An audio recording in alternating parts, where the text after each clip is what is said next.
on peut dire, bon, la liberté d'expression totale, c'est très bien, toutes les opinions sont à égalité et peuvent s'exprimer, mais s'il y a un algorithme qui favorise certaines opinions plutôt que d'autres, qui va rendre viral plutôt, est-ce que ce reproche est justifié? Est-ce que l'algorithme n'est pas au cœur de ce problème? Ce qui est analysé avec une méthode que je n'ai pas du tout le niveau pour juger, c'est que l'algorithme de Twitter remonte des contenus toxiques. Alors il va falloir s'attarder sur la définition de la toxicité, qui est le cœur du problème. Oui.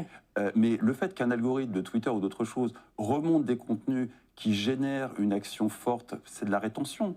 C'est fait pour vous scotcher sur la plateforme de façon à vous accaparer un maximum de temps de cerveau disponible qui est monétisé par la pub. C'est le cœur du problème de modèle économique. Le capitalisme de surveillance.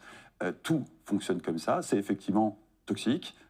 C'est ce qui génère de la polarisation, tout ça. Mais le cœur du problème, c'est des algorithmes qui sont paramétrés pour faire un maximum de pognon.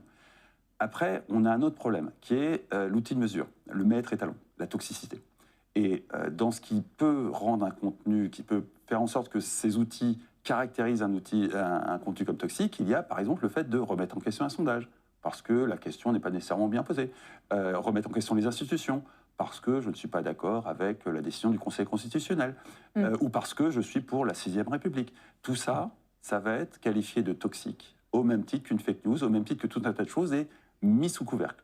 Pas éradiqué, juste invisibilisé. Ça ne sera pas visible, ça ne pourra pas faire... Dans le monde idéal, des gens qui voudraient quitter X, c'est ça? Non, non, non, non, c'est dans le monde dans lequel on vit depuis déjà des années et des années. Des années et des années que ça fonctionne comme ça. Et c'est ce que Elon Musk a arrêté. Ah, d'accord. Mais prenez par exemple Twitter, on a tous ici des comptes Twitter, vous voyez bien que depuis 2 ans, vous y trouvez Gaza et son actualité au quotidien. Et que chaque fois qu'il se passe quelque chose de particulièrement atroce avec Gaza, ça inonde nos flux. Il n'y a rien sur Facebook. À la télé, on ne peut pas dire que la couverture soit extraordinaire. Donc il y a clairement un effet de filtre qui fait que sur Facebook, depuis la fin des Gilets jaunes, on a étouffé toute forme de conversation politique, ce que Mark Zuckerberg a admis récemment. Et sur Twitter, il n'y a plus de filtre. Donc si vous voulez parler de Gaza ou de tout un tas de trucs, sur Twitter, il n'y aura pas de filtre. Ailleurs, si. Sauf sur TikTok, bien sûr, mais qui est encore une autre exception.